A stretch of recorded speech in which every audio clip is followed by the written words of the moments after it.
আসসালামু আলাইকুম। সংবাদে আপনাদের সবাইকে স্বাগত জানাচ্ছি। আমি ফিরোজ তোহা। শুরুতেই সংবাদ শিরোনাম জানিয়ে দেব এই মুহূর্তে হাতে পাওয়া সর্বশেষ গুরুত্বপূর্ণ আপডেট বাংলা সংবাদ। শুরুতেই থাকছে লক্ষ্মীপুরে আওয়ামী লীগ নেতাকে পিটিয়ে হত্যা। লক্ষ্মীপুরের সদর উপজেলায় বাড়িতে ঢুকে নূর আলম ৫০ নামের এক আওয়ামী লীগ নেতাকে পিটিয়ে হত্যা করেছে দুর্বৃত্তরা। গতকাল রোববার রাত ৯টার দিকে লক্ষ্মীপুর সদর উপজেলার চন্দ্রগঞ্জ ইউনিয়নের পাঁচপাড়া গ্রামে ঘটনা ঘটে। এবারে জানাবো আওয়ামী বর্বর শাসনের পুনরাবৃত্তি দেশে আর হতে দেওয়া হবে না। বিএনপির কেন্দ্রীয় ক্রীড়া বিষয়ক সম্পাদক, ঢাকা মহানগর উত্তর বিএনপির সদস্য সচিব আমিনুল হক বলেছেন, স্বৈরাচার আওয়ামী লীগ সরকার বাংলাদেশে এক বর্বর শাসন কায়েম করেছিল। কোনো অবস্থাতেই সেই শাসনের পুনরাবৃত্তি আমরা আর এদেশে হতে দেব না। জানাবো পুলিশের সৃষ্ট সংকট শিগগিরই কাটিয়ে ওঠা যাবে। ছাত্র জনতার আন্দোলন ঘিরে পুলিশ বিভাগে সৃষ্ট সংকট শিগগিরই কাটিয়ে ওঠা যাবে বলে আশা প্রকাশ করেছেন ঢাকা মহানগর পুলিশের মিডিয়া বিভাগের ডিসি মোহাম্মদ তালিবুর রহমান। এবারে থাকছে পট পরিবর্তন, ক্ষতির পরিমাণ কমল মেট্রো রেল ও সেতু ভবন মেরামতে। আওয়ামী লীগ সরকারের আমলে মেট্রো রেলের ক্ষতির পরিমাণ বলা হয়েছিল ৩৫০ কোটি টাকা। এখন মাত্র ২০ লাখে চালু হয়েছে কাজীপাড়া স্টেশন। মিরপুর ১০ নম্বর স্টেশনে খরচ হবে প্রায় ১০০ কোটি টাকা। সেতু ভবনের ক্ষতি বলা হয়েছিল ৩০০ কোটি টাকা। এখন মন্ত্রণালয়ের হিসেব দেওয়া হয়েছে ১১২ কোটি টাকার। এদিকে বেতন বৃদ্ধির দাবিতে ফের উত্তাল আশুলিয়া, বন্ধ ৫২ কারখানা। আশুলিয়ায় বেতন বৃদ্ধি সহ নানা দাবিতে সড়ক অবরোধ, বিক্ষোভ ও কর্মবিরতি পালন করেছেন পোশাক শ্রমিকরা। এতে আশুলিয়ায় ৫২টি পোশাক কারখানা বন্ধ হয়ে গেছে। সোমবার দুপুর ১২টার দিকে শিল্প পুলিশ ১-এর পুলিশ সুপার সারোয়ার আলম কারখানা বন্ধের বিষয়টি নিশ্চিত করেছেন। এবং সর্বশেষ জানাবো আন্তর্জাতিক সংবাদ। মারমুখী অবস্থানে হিজবুল্লাহ ইসরায়েল, বাড়ছে উত্তেজনা। আন্তর্জাতিক সম্প্রদায়ের যুদ্ধবিরতির আহ্বানকে উপেক্ষা করে ফের সংঘাতে জড়াতে চলেছে হিজবুল্লাহ ও ইসরায়েল। নিজেদের আন্তঃসীমান্ত আক্রমণ জোরদার করার হুমকি দিয়েছে তারা, যাতে ফের এই অঞ্চলে বাড়তে শুরু করেছে উত্তেজনা।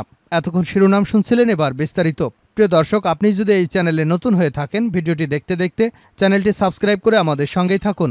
আর এই ভিডিও সম্পর্কে আপনি আপনার মূল্যবান মতামতটি কমেন্ট বক্সে জানিয়ে দিন। আর হ্যাঁ প্রিয় দর্শক, জানিয়ে দিন ভিডিওটি কোথা থেকে দেখছেন। লক্ষ্মীপুরে আওয়ামী লীগ নেতাকে পিটিয়ে হত্যা। লক্ষ্মীপুর সদর উপজেলায় বাড়িতে ঢুকে নূর আলম ৫০ নামের এক আওয়ামী লীগ নেতাকে পিটিয়ে হত্যা করেছে দুর্বৃত্তরা। গতকাল রোববার রাত ৯টার দিকে লক্ষ্মীপুর সদর উপজেলার চন্দ্রগঞ্জ ইউনিয়নের চন্দ্রপাড়া গ্রামে ঘটনা ঘটে। নূর আলম পাঁচপাড়া ইউনিয়ন আওয়ামী লীগের সাধারণ সম্পাদক ছিলেন। বাড়ির পাশে একটি দর্জির দোকানে পোশাক সেলাইয়ের কাজ করতেন তিনি। নিহত ব্যক্তির ছেলে আরিফ হোসেন জানান, সন্ধ্যার পর বাবা ঘরে ছিলেন। তার ফোনে খবর আসে লোকজন তাকে মারতে আসছে। তিনি ঘর থেকে বের হওয়া মাত্রই হামলাকারীরা তার উপর আক্রমণ করে। তিনি পুকুরে পানিতে পড়ে যান। সেখান থেকে তুলে তাকে পিটিয়ে হত্যা করা হয়। আমাকে হামলাকারী দুজন ধরে রাখে। আমি তাদের হাত থেকে ছুটে পুকুরের অন্য পাড়ে গিয়ে আশ্রয় নেই। হামলাকারীদের মধ্যে আমাদের ইউনিয়নের বাসিন্দা খোকন নামের একজনকে আমি চিনেছি। খোকন বিএনপি রাজনীতির সঙ্গে জড়িত। নূর আলমের স্ত্রী মমতাজ বেগম জানান, তিনি হামলাকারীদের পায়ে ধরেছিলেন তার স্বামীকে না মারার জন্য, কিন্তু কেউ তার কথা শোনেনি, তাকেও মারধর করা হয়। চন্দ্রগঞ্জ থানার পুলিশ পরিদর্শক মোহাম্মদ মফিজুর রহমান বলেন, ১০ থেকে ১৫ জন দুর্বৃত্ত ঘরের পাশে একটি বাগানে নিয়ে নূর আলমকে পিটিয়ে জখম করেছে। পূর্ব বিরোধের জেরে ঘটনাটি ঘটেছে বলে প্রাথমিক তদন্তে জানা গেছে। হত্যাকাণ্ডে জড়িত ব্যক্তিদের শনাক্ত করে গ্রেপ্তারের জন্য অভিযান চালানো হচ্ছে। আওয়ামী বর্বর শাসনের পুনরাবৃত্তি দেশে আর হতে দেওয়া হবে না, আমিনুল হক। বিএনপির কেন্দ্রীয় বিষয়ক ক্রীড়া সম্পাদক, ঢাকা মহানগর উত্তর বিএনপির সদস্য সচিব আমিনুল হক বলেছেন, স্বৈরাচার আওয়ামী সরকার বাংলাদেশে এক বর্বর শাসন কায়েম করেছিল। কোনো অবস্থাতেই সেই শাসনের পুনরাবৃত্তি আর এদেশে হতে দেওয়া হবে না। ছাত্র জনতার গণ আন্দোলনে স্বৈরাচার আওয়ামী সরকার হাজার হাজার ছাত্র ও জনতাকে নৃশংসভাবে গুলি করে হত্যা করেছে। এই হত্যাকাণ্ডের সহিত জড়িত কেউ পার পাবে না, প্রত্যেকের বিচার করা হবে। বিএনপির ভারপ্রাপ্ত চেয়ারম্যান তারেকুর রহমানের নির্দেশে রোববার বিকেলে বৈষম্য বিরোধী ছাত্র জনতার আন্দোলনে নিহত জাসদ ঢাকা মহানগর উত্তরা পূর্ব থানার সদস্য মোহাম্মদ জসিমউদ্দিনের বাসভবনে গিয়ে তার মা ও ছোট ভাইয়ের সঙ্গে দেখা করে তাদের পরিবারের খোঁজখবর নেন এবং আর্থিকভাবে সহায়তা প্রদানকালে তিনি এসব কথা বলেন। আমিনুল হক এ সময় নিহত জসিমউদ্দিন এবং তার ছোট ভাইকে কলেজে লেখাপড়ার খরচসহ তার পরিবারকে সর্বদা আর্থিক সহায়তার আশ্বাসও দেন। তিনি বলেন, বৈষম্য বিরোধী ছাত্র আন্দোলনে ছাত্র জনতার রক্তের মধ্য দিয়ে আমরা এদেশ স্বাধীন করতে পেরেছি। কোনো অবস্থাতে দেশকে ফ্যাসিস্ট ফর্মুলার নেওয়ার কোনো সুযোগ নেই।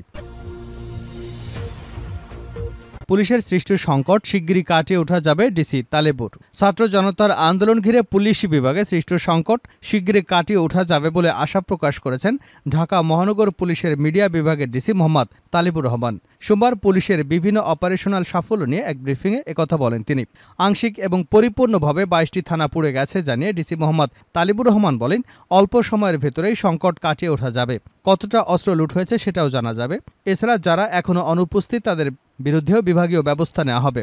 অস্ত্র উদ্ধারে অভিযান চলমান রয়েছে জানিয়ে মোহাম্মদ আবু তালেবুর রহমান বলেন, অস্ত্র বেশিরভাগ সময় পরিত্যক্ত অবস্থায় পাওয়া যাচ্ছে, এটাও সাফল্য। এ সময় তিনি বলেন, ট্রাফিক ব্যবস্থা নিয়ন্ত্রণে কাজ করছে ডিএমপি ট্রাফিক বিভাগ।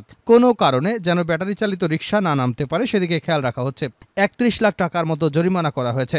এক মাসে 734টি মামলা হয়েছে। তিনি আরও বলেন, কাশীপুর জেল থেকে পালানো মজনু মোল্লাকে রবিবার গ্রেপ্তার করা হয়েছে। তার বিরুদ্ধে আরও একটি মামলা করা হয়, তাকে কাশিমপুরে পাঠানো হয়েছে। এছাড়া উত্তরায় ছাত্র হত্যার অন্যতম আসামি মতিনকেও গ্রেপ্তার করা হয়েছে। পট পরিবর্তন, ক্ষতির পরিমাণ কমল মেট্রো রেল ও সেতু ভবন মেরামতে। আওয়ামী সরকারের আমলে মেট্রো রেলের ক্ষতি বলা হয়েছিল 350 কোটি টাকা। এখন 20 লাখে চালু কাজীপাড়া স্টেশন। মিরপুর 10 নম্বর স্টেশনের খরচ হবে 100 কোটি টাকা। সেতু ভবনের ক্ষতি বলা হয়েছিল 300 কোটি টাকা। এখন মন্ত্রণালয় হিসেব দেওয়া হয়েছে 112 কোটি টাকার। কোটা সংস্কার আন্দোলনে ছাত্র জনতার সঙ্গে পুলিশের সংঘর্ষে মেট্রো রেল, সেতু ভবন, দুর্যোগ ব্যবস্থাপনা ভবন, সিটি কর্পোরেশন সহ দেশের বিভিন্ন সরকারি স্থাপনায় হামলার ঘটনা ঘটে। এ হামলায় কয়েক হাজার কোটি টাকার ক্ষতি হয়েছে বলে দাবি করা হয়েছিল আওয়ামী সরকারের পক্ষ থেকে। এর মধ্যে মেট্রো রেলের কাজীপাড়া এবং মিরপুর 10 নম্বর স্টেশন মেরামতে প্রায় 350 কোটি টাকার মতো খরচ হয়েছে বলা হয়েছিল। তবে ডক্টর মোহাম্মদ ইউনূসের নেতৃত্বে অন্তর্বর্তীকালীন সরকার ক্ষমতা গ্রহণের পর অনেক দৃশ্যপট বদলে গেছে। মাত্র 20,50,000 টাকায় কাজীপাড়া স্টেশন চালু করেছে মেট্রো রেল পরিচালনকারী প্রতিষ্ঠান Dhaka mass transit company limited. আর মিরপুর 10 নম্বর স্টেশন প্রায় 100 কোটি টাকা খরচে চালু করা সম্ভব বলে জানিয়েছে সংস্থাটি। অল্প টাকায় কাজীপাড়া স্টেশন চালু করে মেট্রো রেল কর্তৃপক্ষ দৃষ্টান্ত স্থাপন করেছে। এভাবে যদি সব প্রতিষ্ঠান কাজ করে তাহলে দেশ এগিয়ে যাবে। তাই এই দৃষ্টান্ত যাতে বাংলাদেশে অব্যাহত থাকে, ভবিষ্যতে যারা ক্ষমতায় আসবেন তারা যেন তা ফলো করেন। বনানীতে সেতু ভবনে হামলার পর বলা হয়েছিল এই ভবনে প্রায় 300 কোটি টাকার ক্ষতি হয়েছে। তবে এখন বলা হচ্ছে আদতে ভবনটির ওই পরিমাণ ক্ষতি হয়নি, আগের হিসাবটি ছিল কাল্পনিক। গত 5 আগস্ট আওয়ামী সরকারের পতনের আগে যেসব স্থাপনা ক্ষতিগ্রস্ত হয়েছিল তার প্রায় সব হিসাব কাল্পনিক ছিল বলে মনে করেন অংশীজনেরা। তারা জানান, শেখ হাসিনা সরকার ক্ষমতায় থাকলে হয়তো তারা এই ক্ষতির পরিমাণ ক্রমেই বাড়িয়ে দেখাতেন। এর প্রধান উদ্দেশ্য ছিল দুর্নীতি। এখন যেসব স্থাপনা মেরামতে খরচের হিসাব পাওয়া যাচ্ছে তা বিশ্বাসযোগ্য। তারপরও আরও স্বচ্ছতার সঙ্গে সরকারকে টাকা ব্যয় করতে হবে। শেষ করছে আন্তর্জাতিক সংবাদ দিয়ে। মারমুখী অবস্থানে হিজবুল্লাহ ইসরায়েল, বাড়ছে উত্তেজনা। আন্তর্জাতিক সম্প্রদায়ের যুদ্ধবিরতির আহ্বানকে উপেক্ষা করে ফের সংঘাতে জড়াতে চলেছে হিজবুল্লাহ ও ইসরায়েল। নিজেদের আন্তঃসীমান্ত আক্রমণ জোরদার করার হুমকি দিয়েছে তারা, যাতে করে এই অঞ্চলে ফের বাড়তে শুরু করেছে উত্তেজনা। উত্তর লেবাননে ইসরায়েলি হামলার পর হিজবুল্লাহর ডেপুটি চিফ নাইম কাশেম একটি বিদ্রোহী বার্তা জারি করেছেন। সেখানে ইসরায়েলের সঙ্গে সংঘর্ষে একটি নতুন পর্যায়ে প্রবেশ করেছে বলে মন্তব্য করেছেন তিনি। এদিকে ইসরায়েলের প্রতিরক্ষামন্ত্রী ইয়োব গ্যালন তার উত্তরাঞ্চলের বাসিন্দাদের নিরাপত্তা নিশ্চিত করার প্রতিশ্রুতি পুনর্ব্যক্ত করেছেন। আমরা যতক্ষণ না পর্যন্ত ইসরায়েলের উত্তর সম্প্রদায়ের লোকজনকে তাদের বাড়িতে নিরাপদে প্রত্যাবর্তন নিশ্চিত করতে পারি ততক্ষণ পর্যন্ত সামরিক পদক্ষেপ অব্যাহত থাকবে। কঠোর অবস্থানের কথা জানিয়েছেন সেনাপ্রধান লেফটেন্যান্ট জেনারেল হার্জি হালেভিও। তিনি বলেন, ইসরায়েল তার নাগরিকদের যেই হুমকি দেবে তাকেই আঘাত করবে।